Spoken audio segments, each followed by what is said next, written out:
موسیٰ علیہ السلام نے کہا کہ اللہ میرا دل چاہتا ہے کہ میں آپ کو دیکھ لوں، آپ کا دیدار کرنا چاہتا ہوں۔ اللہ نے کہا کہ نہیں، لن ترانی، نہیں دیکھ پاؤ گے، چونکہ اس دنیا کی آنکھوں کی ڈیزائننگ ہم نے ایسی بنائی نہیں ہے کہ ہمارے وجود کو اپنے اندر سما سکے۔ اے موسیٰ نہیں دیکھ سکو گے، کہا کہ نہیں میں دیکھوں گا۔ ہم لوگ دیکھتے ہیں دنیا میں بہت سے لوگ ہوتے ہیں لاڈلے چہیتے، تھوڑے سے منہ لگے، کہتے ہیں بھائی فلاں کا یہ منہ لگا ہے۔ موسیٰ علیہ الصلوۃ والسلام بھی اللہ کے ایسے ہی چہیتے نبی گزرے ہیں۔ اللہ تبارک و تعالی ہم کلام ہوتا تھا، بات چیت ہوتی تھی، ایک محبوب کی ایک حبیب کی بات چیت ہوتی تھی۔ اسی بات چیت میں ذرا آگے بڑھ گئے، کہنے لگے میں آپ کو دیکھوں گا۔ اللہ نے کہا کہ نہیں، لن ترانی، دیکھ نہیں پاؤ گے۔ کہا نہیں میں دیکھوں گا۔ کہا ٹھیک ہے، اچھا ڈائریکٹ تو نہیں دیکھ سکتے کیونکہ تمہاری آنکھیں اس دنیا کے اعتبار سے ڈیزائن کی گئی ہیں، ڈائریکٹ نہیں دیکھ سکتے۔ ایسا کرو تم پہاڑ کی طرف دیکھو اور ہم اپنے نور کی ایک جھلک اسی پہاڑ پر ڈال دیتے ہیں، تم اس کو دیکھ لو، بس اگر برداشت کر سکو تو دیکھ لو۔ کہا کہ ٹھیک ہے۔ قرآن کہتا ہے فَلَمَّا تَجَلَّى رَبُّهُ لِلْجَبَلِ جَعَلَهُ دَكًّا وَخَرَّ مُوسَىٰ صَعِقًا۔ اللہ تبارک و تعالیٰ نے اپنے نور کی ایک تجلی، ایک جھلک جب اس پہاڑ کوہ طور پر ڈالی تو وہ پہاڑ بکھر گیا اور اپنی جگہ سے ہل گیا اور موسیٰ بے ہوش ہو کے گر گئے۔ فَلَمَّا أَفَاقَ قَالَ سُبْحَانَكَ تُبْتُ إِلَيْكَ وَأَنَا أَوَّلُ الْمُؤْمِنِينَ۔ جب ہوش آیا تو کہنے لگے اے اللہ میں معافی چاہتا ہوں، میں پناہ چاہتا ہوں، مجھ سے غلطی ہو گئی، آپ کی ذات بہت بلند و بالا ہے، یقیناً دنیا میں رہ کے نہیں دیکھ سکتا۔ اے اللہ آپ جیسے بھی ہیں، آپ اپنی شان کے مطابق، میں آپ پر یقین رکھتا ہوں، مجھے نہیں دیکھنا۔ قرآن کہتا ہے لا تدرکہ الابصار وہو یدرک الابصار وہو اللطیف الخبیر، کہ اس دنیا میں رہتے ہوئے دنیا کے انسان کو، مخلوق کو اللہ تبارک و تعالیٰ نے جو ڈیزائن کیا ہے وہ اس دنیا کے اعتبار سے ڈیزائن کیا ہے، لہذا یہ دنیا کی آنکھ اس دنیا میں رہتے ہوئے اللہ تبارک و تعالیٰ کا دیدار نہیں کر سکتی۔ یہ آنکھ جو ڈیزائن ہوئی ہے اس دنیا کی حد تک ڈیزائن ہوئی ہے، اور رب العالمین کا جو وجود ہے اور اس کی جو ذات ہے وہ انسان کی آنکھ اور اس کی نظروں میں سما جائے، یہ ممکن نہیں۔ قرآن نے ایک جگہ کہا ہے کلا بل ران علی قلوبہم ما کانوا یکسبون، کہ انسانوں کے دلوں پر زنگ لگ جاتا ہے۔ حدیث شریف میں آتا ہے کہ جب کوئی آدمی گناہ کرتا ہے تو اس گناہ کے نتیجے میں اس کے دل پر ایک کالا دھبا لگ جاتا ہے، سیاہ نقطہ لگ جاتا ہے۔ پھر اگر وہ آدمی توبہ کر لے اور اپنے اس گناہ سے باز آ جائے، آئندہ اس گناہ کو نہ کرنے کا مضبوط ارادہ کر لے تو یہ کالا دھبا صاف ہو جاتا ہے۔ اور اگر آدمی توبہ نہ کرے، گناہ پر گناہ کرتا چلا جائے تو دل کی یہ سیاہی بڑھتی چلی جاتی ہے اور اتنی بڑھ جاتی ہے کہ پورا دل سیاہ ہو جاتا ہے، کالا ہو جاتا ہے۔ جس طرح لوہے پر پانی کو لگنے سے زنگ چڑھ جاتا ہے، ویسے ہی دل پر گناہوں کے نتیجے میں یہ کالے دھبے پڑتے چلے جاتے ہیں اور پورے دل پر زنگ لگ جاتا ہے کہ پورا دل زنگ آلود ہو جاتا ہے، سیاہ ہو جاتا ہے۔ کہ اگر یہ قرآن سچا ہے تو پھر اس نبی، اس محمد پر یہ قرآن ہمارے سامنے ایک ہی بار کیوں نہیں اتر گیا؟ یہ تھوڑا تھوڑا کیوں آتا ہے؟ چند آیت، دو آیتیں، ایک سورت، دو سورت، یہ اس طرح تھوڑا تھوڑا کر کے کیوں نازل کیا جاتا ہے؟ اگر یہ قرآن اللہ کی طرف سے سچ ہے اور برحق ہے تو کیوں نہ محمد پر یہ قرآن ایک ہی بار میں پورا اتر جائے، ہم بھی اپنی آنکھوں سے دیکھ لیں۔ اس دنیا میں دین سے دوری کے یہی دو سبب ہیں کہ یا تو آدمی اپنی ضد اور ہٹ دھرمی کی وجہ سے دین سے دور رہتا ہے، یا پھر کسی غلط فہمی کی وجہ سے دین سے دور رہتا ہے۔ اگر کسی آدمی کے اندر غلط فہمی ہو، کسی دینی حکم پر اعتراض ہو، اسلام کے کسی حکم پر اسے کوئی اشکال ہو، اس کا کوئی سوال ہو، کوئی اعتراض ہو، تو اس آدمی کے سوال کا جواب دے کر، اس کے اعتراض کو دور کر کے، اس کی غلط فہمی کو دور کر کے اس آدمی کو دین پر لایا جا سکتا ہے۔ لیکن وہ آدمی جسے کوئی اعتراض تو نہیں ہے لیکن وہ صرف اپنی ضد اور ہٹ دھرمی کی وجہ سے دین کو ماننا نہیں چاہتا، تو اس کا علاج پھر کوئی نہیں۔ رسول اللہ صلی اللہ علیہ وسلم کے سامنے اس طرح کے سوالات آتے تھے، مشرکین مکہ کی طرف سے ایسے اعتراض رسول اللہ صلی اللہ علیہ وسلم کے سامنے ہوا کرتے تھے۔ آپ علیہ الصلوۃ والسلام جب کبھی مشرکین مکہ کو دین اسلام پر چلنے کی دعوت دیتے، کفر اور بت پرستی، شرک سے دور رہنے کی انہیں تاکید کرتے، اللہ تبارک و تعالیٰ ایک ہے، جب یہ پیغام لوگوں کو سناتے تو مشرکین کی طرف سے جو اعتراض ہوتا تھا وہ یہ کہ بل قالوا وجدنا آباءنا كذلك يفعلون، بس ان کا یہی کہنا ہوتا تھا کہ بھائی دیکھیے آپ کی بات صحیح ہے، صحیح ہو سکتی ہے، لیکن چونکہ ہم نے اپنے باپ داداؤں کو ایسے ہی کرتے ہوئے دیکھا ہے، پایا ہے، لہذا اپنے باپ داداؤں کے دین دھرم اور اپنے باپ داداؤں سے جو سنسکرتی چلی آ رہی ہے، جو آستھا چلی آ رہی ہے، ہم اس کو نہیں چھوڑ سکتے۔ تو یہ ہوتی ہے ضد کہ آپ کی بات صحیح ہے، سمجھ میں بھی آ رہی ہے، آپ کے پاس اپنی بات کو صحیح ثابت کرنے کے لیے مضبوط دلائل ہیں، پروف ہیں، لیکن چونکہ ہم نے اپنے باپ داداؤں کو ایسے ہی دیکھا ہے، ہمارے سماج میں ایسے ہی ہوتا آیا ہے، اس لیے ہم آپ کی بات کو تسلیم نہیں کر سکتے، ہم اپنے باپ داداؤں کے رسم و رواج کو نہیں چھوڑ سکتے۔ قرآن نے ایک بات کہی کہ اے نبی ذرا آپ ان سے کہیے کہ تمہارے باپ داداؤں کے جو وہ رسم و رواج ہیں، تمہارے باپ داداؤں اور پروجوں سے جو چیزیں چلی آ رہی ہیں، جس کو تم نے دین سمجھ کر اس پر چلنا شروع کر دیا، اگر میں تمہارے باپ داداؤں کے اس دین اور اس طریقے سے بہتر طریقہ تمہارے پاس لے کر آیا ہوں تو کیا تم تب بھی نہیں مانو گے؟ قرآن کے الفاظ ہیں، انہوں نے یہ کہا انا بما ارسلتم بہ کافرون، کہ دیکھو بھائی تمہارا طریقہ چاہے ہمارے باپ داداؤں کے طریقے سے اچھا ہو یا برا ہو، ہم نے ٹھان لیا ہے کہ جو بھی بات تم ہم سے کہو گے، جو بھی پیغام ہمارے سامنے تم لا کے رکھو گے، ہم اس کا انکار کریں گے، ہم مان ہی نہیں سکتے چاہے جو ہو جائے۔ یہ وہ ضد ہے جس کو قرآن نے کہا کہ ضد کا کوئی علاج نہیں۔ فانتقمنا منہم فانظر کیف کان عاقبۃ المکذبین، قرآن کہتا ہے کہ ان ضدیوں کا علاج صرف لٹ ہے۔ اسی بنیاد پر اللہ تعالیٰ کہتا ہے کہ پھر ہم نے ان سے بدلہ لیا، اور ایسا بدلہ لیا کہ ان کو تاریخ سے مٹا دیا، کوئی نام و نشان ان کا باقی نہیں چھوڑا، ان کو صفحہ ہستی سے ہم نے ختم کر دیا۔ تو جب انسان کسی غلط فہمی کا شکار ہوتا ہے تو اس غلط فہمی کے نتیجے میں کوئی آدمی کسی غلط راستے کا انتخاب کر لے اور اس کو اختیار کر لے تو اس کی غلط فہمی کو دور کر کے اس کو صحیح راستے پر لایا جا سکتا ہے، یہ ممکن ہے۔ لیکن کوئی آدمی اگر ضد اور ہٹ دھرمی کی وجہ سے کسی غلط راستے کا انتخاب کر لے تو پھر اس کو سمجھا بجھا کر صحیح راستے پر لانا یہ ناممکن چیز ہے۔ اسی کو قرآن نے ایک جگہ کہا کہ اے نبی آپ جو یہ محنت کر رہے ہیں لوگوں کے اوپر، فَإِنَّكَ لَا تُسْمِعُ الْمَوْتَى وَلَا تُسْمِعُ الصُّمَّ الدُّعَاءَ، کہ یہ بتائیے کہ آپ جو اپنا پیغام اور اپنی بات لوگوں کو سنانا چاہتے ہیں، دراصل یہ لوگ چلتی پھرتی لاشیں ہیں، اپنے ضمیر کو یہ مار چکے ہیں، ان کے دل مردہ ہو چکے ہیں، لہم آذان لا يسمعون بہا، کہ ان کے پاس کان تو ہیں لیکن ان کانوں سے حق بات نہیں سن سکتے، وَلَهُمْ أَعْيُنٌ لَا يُبْصِرُونَ بِهَا، ان کے پاس آنکھیں بھی ہیں لیکن یہ اپنی آنکھوں سے حق بات کو دیکھ نہیں سکتے، وَلَهُمْ قُلُوبٌ لَا يَفْقَهُونَ بِهَا، ان کے پاس دل بھی ہیں لیکن یہ اپنے دلوں سے صحیح بات کو سمجھ نہیں سکتے، أُولَٰئِكَ كَالْأَنْعَامِ بَلْ هُمْ أَضَلُّ، کہ یہ اس دنیا میں چلتے پھرتے جانور ہیں بلکہ ان سے بھی بدتر۔ ختم اللہ علی قلوبہم وعلی سمعہم وعلی ابصارہم غشاوہ، کہ ان کی صورتحال یہ ہو گئی ہے اپنی ضد اور ہٹ دھرمی کی وجہ سے کہ اللہ تبارک و تعالیٰ نے ان کے دلوں پر مہر لگا دی، ان کے کانوں پر پردے ڈال دیے اور ان کی آنکھوں پر پٹی باندھ دی کہ اب یہ حق بات کو نہ سن سکتے ہیں، نہ دیکھ سکتے ہیں، نہ سمجھ سکتے ہیں، یہ ضد پر اڑے ہوئے ہیں، اور جو لوگ ضد پر اڑے ہوئے ہوں اے نبی آپ ان کو راہ راست پر نہیں لا سکتے۔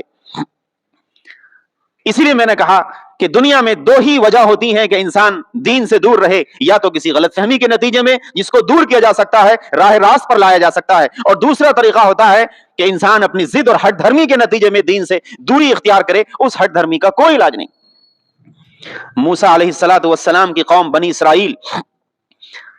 جب بنی اسرائیل کے پاس موسیٰ علیہ السلام اللہ کا پیغام توریت جو اللہ تبارک و تعالیٰ نے نازل فرمائی، جب وہ توریت بنی اسرائیل کے پاس اپنی قوم کے پاس موسیٰ علیہ السلام لے کر گئے،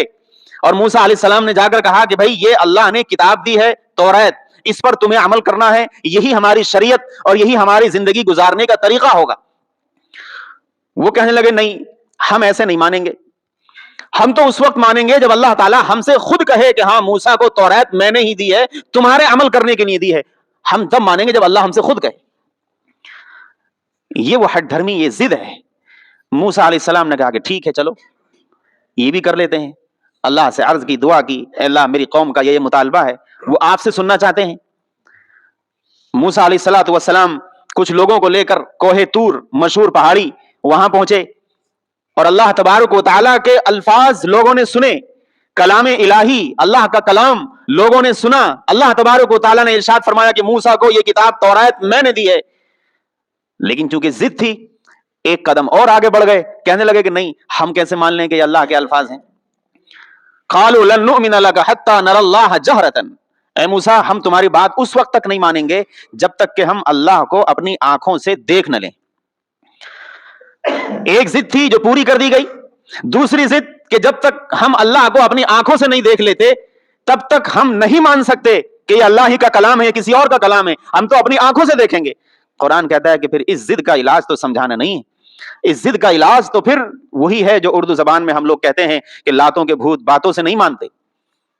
قرآن کہتا ہے فَأَخَذَتْهُمُ الصَّاعِقَةُ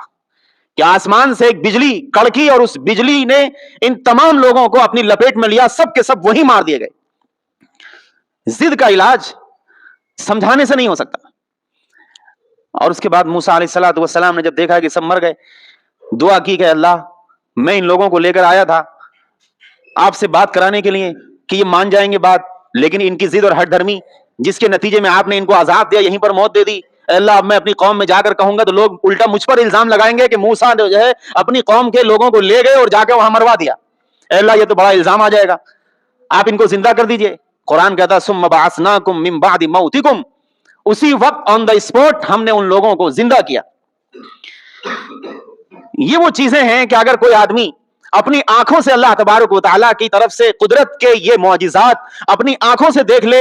اور اس کے بعد ایمان نہ لائے تو اس کا مطلب یہ ضدی ہے، ہٹ دھرم ہے۔ اب اس کو کوئی دوسری چیز راہ راست پر نہیں لا سکتی۔ جب یہ اپنی آنکھوں سے دیکھ چکا ہے، سن چکا ہے اللہ کے کلام کو، اور دیکھ چکا ہے اپنے مرنے کو، اور دیکھ چکا ہے اپنے زندہ ہونے کو، اس کے باوجود بھی نہ مانے تو پھر اس کا مطلب یہ ضدی اور ایک ہٹ دھرم انسان۔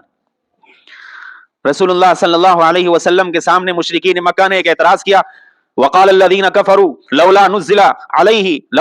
هذا القرآن جملة واحدة، کہ اگر یہ قرآن سچا ہے تو پھر اس نبی اس محمد پر یہ قرآن ہمارے سامنے ایک ہی بار کیوں نہیں اتر گیا؟ یہ تھوڑا تھوڑا کیوں آتا ہے؟ چند آیت، دو آیتیں، ایک سورت، دو سورت، یہ اس طرح تھوڑا تھوڑا کر کے کیوں نازل کیا جاتا ہے؟ اگر یہ قرآن اللہ کی طرف سے سچ ہے اور برحق ہے تو کیوں نہ محمد پر یہ قرآن ایک ہی بار میں پورا اتر جائے، ہم بھی اپنی آنکھوں سے دیکھ لیں۔ یہی اعتراض مشرکین مکہ نے کیا تھا، یہی ضد ان کی بھی تھی، اور یہی اعتراض ہے جو انسان کے دماغ میں پنپنے لگتا ہے دین سے دوری کے نتیجے میں۔ قرآن نے ایک جگہ کہا ہے کلا بل ران علی قلوبہم ما کانوا یکسبون، کہ انسانوں کے دلوں پر زنگ لگ جاتا ہے۔ حدیث شریف میں آتا ہے کہ جب کوئی آدمی گناہ کرتا ہے تو اس گناہ کے نتیجے میں اس کے دل پر ایک کالا دھبا لگ جاتا ہے، سیاہ نقطہ لگ جاتا ہے۔ پھر اگر وہ آدمی توبہ کر لے اور اپنے اس گناہ سے باز آ جائے، آئندہ اس گناہ کو نہ کرنے کا مضبوط ارادہ کر لے تو یہ کالا دھبا صاف ہو جاتا ہے۔ اور اگر آدمی توبہ نہ کرے، گناہ پر گناہ کرتا چلا جائے تو دل کی یہ سیاہی بڑھتی چلی جاتی ہے، اور اتنی بڑھ جاتی ہے کہ پورا دل سیاہ ہو جاتا ہے، کالا ہو جاتا ہے۔ جس طرح لوہے پر پانی کو لگنے سے زنگ چڑھ جاتا ہے، ویسے ہی دل پر گناہوں کے نتیجے میں یہ کالے دھبے پڑتے چلے جاتے ہیں اور پورے دل پر زنگ لگ جاتا ہے کہ پورا دل زنگ آلود ہو جاتا ہے، سیاہ ہو جاتا ہے۔ یہی وہ چیز ہے کہ جب کسی آدمی کا دل اس کے گناہوں کے نتیجے میں بالکل سیاہ پڑ جائے، کالا پڑ جائے، تب انسان ضد پر آتا ہے اور اس طرح کے سوالات وہ اٹھاتا ہے۔ حدیث شریف میں رسول اللہ صلی اللہ علیہ وسلم نے ایک موقع پر ارشاد فرمایا کہ دیکھو یاتی الشیطان احدکم، کہ تمہارے پاس شیطان آئے گا، شیطان تمہارے دلوں میں وسوسے ڈالے گا، شیطان تمہارے دماغ میں وسوسے ڈالے گا، اور شیطان آ کر کہے گا کہ اے انسان ذرا یہ بتا کہ فلاں چیز کو کس نے پیدا کیا، آسمان کو کس نے پیدا کیا؟ تم کہہ دو گے کہ اللہ نے پیدا کیا۔ پھر دل میں وسوسہ آئے گا کہ یہ بتاؤ زمین کو کس نے پیدا کیا؟ تم کہہ دو گے کہ اللہ نے پیدا کیا۔ اس طرح سے وسوسے شیطان کی طرف سے یہ بڑھتے چلے جائیں گے، بڑھتے چلے جائیں گے، حتیٰ کہ شیطان تمہارے دماغ میں یہ وسوسہ ڈالے گا کہ جب ہر چیز کو اللہ نے پیدا کیا تو پھر اللہ کو کس نے پیدا کیا؟ رسول اللہ صلی اللہ علیہ وسلم نے ارشاد فرمایا کہ دیکھو بات جب یہاں تک پہنچ جائے سمجھ لینا کہ یہ شیطانی وسوسہ ہے، فاستعذ باللہ ولینتہی، فوراً رک جانا، فوراً الرٹ ہو جانا، یہ شیطانی وسوسہ ہے جو تمہیں گمراہی کی طرف لے جائے گا، اس لیے فوراً شیطان سے اللہ کی پناہ مانگو اور اپنے اس وسوسے سے فوراً باز آ جاؤ، ورنہ اپنے ایمان سے ہاتھ دھو بیٹھو گے۔ ایمان کا مطلب تو یہی ہے کہ ایک آدمی بغیر اللہ تبارک و تعالیٰ کو دیکھے، بغیر قبر اور حشر کی زندگی کو دیکھے، نبی علیہ الصلوۃ والسلام کی تعلیمات اور آپ علیہ الصلوۃ والسلام کی بتائی ہوئی خبروں کی بنیاد پر بن دیکھے ایمان لانا، اسی کا نام تو ایمان ہے۔ اگر کوئی آدمی اپنی آنکھوں سے دیکھ لے قبر کی زندگی کو, حشر کی زندگی کو, یا اللہ رب العالمین کی ذات کو, تو پھر یہ ایمان کہاں رہا؟ یہ تو آنکھوں سے دیکھ لیا, اب تو باتیں ختم ہو گئی. اور اس دنیا میں رہتے ہوئے قرآن کہتا ہے لا تدرکہ الابصار وہو یدرک الابصار وہو اللطیف الخبیر, کہ اس دنیا میں رہتے ہوئے دنیا کے انسان کو, مخلوق کو اللہ تبارک و تعالیٰ نے جو ڈیزائن کیا ہے وہ اس دنیا کے اعتبار سے ڈیزائن کیا ہے. لہذا یہ دنیا کی آنکھ اس دنیا میں رہتے ہوئے اللہ تبارک و تعالیٰ کا دیدار نہیں کر سکتی. یہ آنکھ جو ڈیزائن ہوئی ہے اس دنیا کی حد تک ڈیزائن ہوئی ہے, اور رب العالمین کا جو وجود ہے اور اس کی جو ذات ہے وہ انسان کی آنکھ اور اس کی نظروں میں سما جائے, یہ ممکن نہیں, اس دنیا میں ممکن نہیں. موسیٰ علیہ السلام نے ایک بار اللہ تبارک و تعالیٰ سے یہ خواہش رکھی, درخواست رکھی, اے اللہ میرا دل چاہتا ہے کہ میں آپ کو دیکھ لوں. موسیٰ علیہ السلام نے کہا کہ اللہ میرا دل چاہتا ہے کہ میں آپ کو دیکھ لوں, آپ کا دیدار کرنا چاہتا ہوں. اللہ نے کہا کہ نہیں, لن ترانی, نہیں دیکھ پاؤ گے, چونکہ اس دنیا کی آنکھوں کی ڈیزائننگ ہم نے ایسی بنائی نہیں ہے کہ ہمارے وجود کو اپنے اندر سما سکے. اے موسیٰ نہیں دیکھ سکو گے. کہا کہ نہیں, میں دیکھوں گا. ہم لوگ دیکھتے ہیں دنیا میں بہت سے لوگ ہوتے ہیں لاڈلے چہیتے, تھوڑے سے منہ لگے, کہتے ہیں بھائی فلاں کا یہ منہ لگا ہے. موسیٰ علیہ السلام بھی اللہ کے ایسے ہی چہیتے نبی گزرے ہیں. اللہ تبارک و تعالی ہم کلام ہوتا تھا, بات چیت ہوتی تھی, ایک محبوب کی ایک حبیب کی بات چیت ہوتی تھی. اسی بات چیت میں ذرا آگے بڑھ گئے, کہنے لگے میں آپ کو دیکھوں گا. اللہ نے کہا کہ نہیں, لن ترانی, دیکھ نہیں پاؤ گے. کہا نہیں, میں دیکھوں گا. کہا ٹھیک ہے, اچھا ڈائریکٹ تو نہیں دیکھ سکتے چونکہ تمہاری آنکھیں اس دنیا کے اعتبار سے ڈیزائن کی گئی ہیں, ڈائریکٹ نہیں دیکھ سکتے. ایسا کرو تم پہاڑ کی طرف دیکھو اور ہم اپنے نور کی ایک جھلک اسی پہاڑ پر ڈال دیتے ہیں, تم اس کو دیکھ لو, بس اگر برداشت کر سکو تو دیکھ لو. کہا کہ ٹھیک ہے. قرآن کہتا ہے فلما تجلی ربہ للجبل جعلہ دکا وخر موسیٰ صعقا. اللہ تبارک و تعالیٰ نے اپنے نور کی ایک تجلی, ایک جھلک جب اس پہاڑ کوہ طور پر ڈالی تو وہ پہاڑ بکھر گیا اور اپنی جگہ سے ہل گیا اور موسیٰ بے ہوش ہو کے گر گئے. فلما افاق قال سبحانک تبت الیک وانا اول المؤمنین. جب ہوش آیا تو کہنے لگے اے اللہ میں معافی چاہتا ہوں, میں پناہ چاہتا ہوں, مجھ سے غلطی ہو گئی. آپ کی ذات بہت بلند و بالا ہے, یقیناً دنیا میں رہ کے نہیں دیکھ سکتا. اے اللہ آپ جیسے بھی ہیں, آپ اپنی شان کے مطابق, میں آپ پر یقین رکھتا ہوں, مجھے نہیں دیکھنا. تو اس دنیا میں رہ کر کوئی آدمی اپنی ان آنکھوں سے اللہ تبارک و تعالیٰ کے وجود کو دیکھے, یہ ناممکن بات ہے.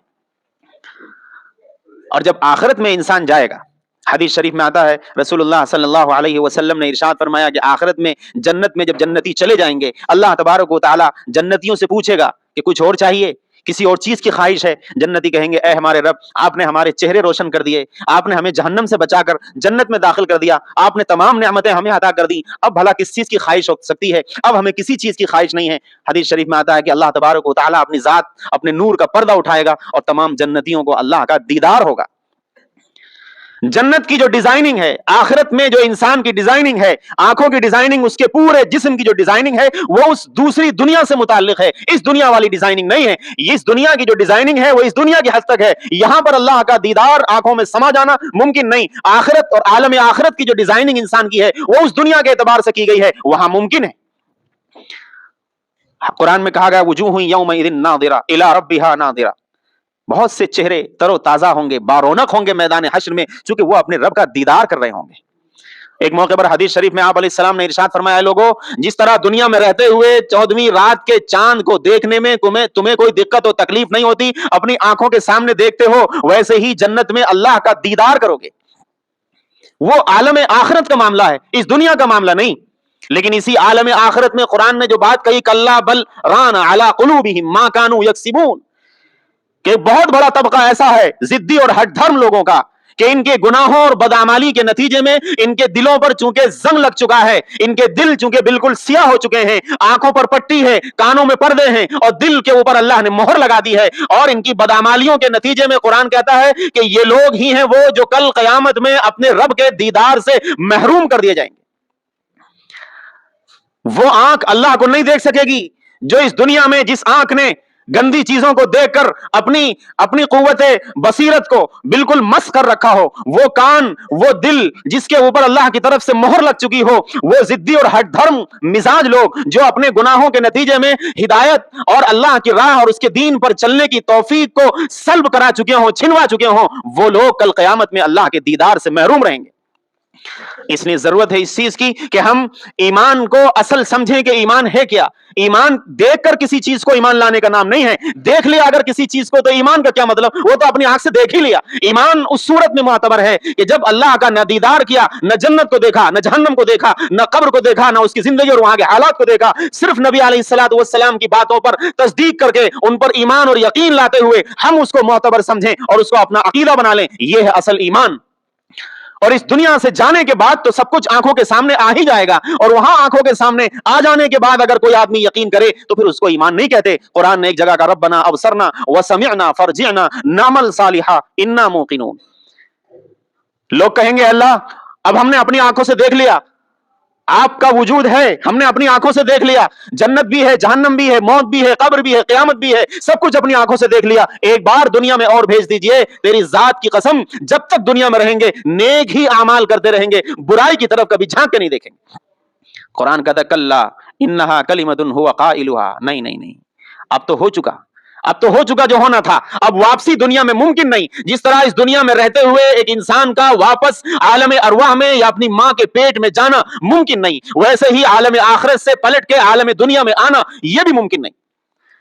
اس لیے ضرورت ہے اس چیز کی کہ ہم لوگ اپنے ذہنوں کو صاف رکھیں, اپنے دلوں کو صاف رکھیں. جو شیطانی وسوسے خیالات آتے ہیں, جیسے کہ میں نے شروع میں عرض کیا, حدیث میں آتا ہے کہ شیطان انسان کے ذہن میں یہ وسوسہ ڈالتا ہے, یہ خیال ڈالتا ہے کہ جب آسمان کو اللہ نے پیدا کیا, زمین کو اللہ نے پیدا کیا, تو پھر اللہ کو کس نے پیدا کیا. آپ نے فرمایا خبردار خبردار, اگر کسی کے ذہن میں یہ وسوسہ آئے فوراً سمجھ لے کہ یہ شیطانی وسوسہ ہے, اس وسوسے سے دور رہے, باز رہے, ورنہ یہ شیطان آہستہ آہستہ اللہ کے وجود کا تمہیں منکر بنا دے گا اور تم اپنے ایمان سے ہاتھ دھو بیٹھو گے.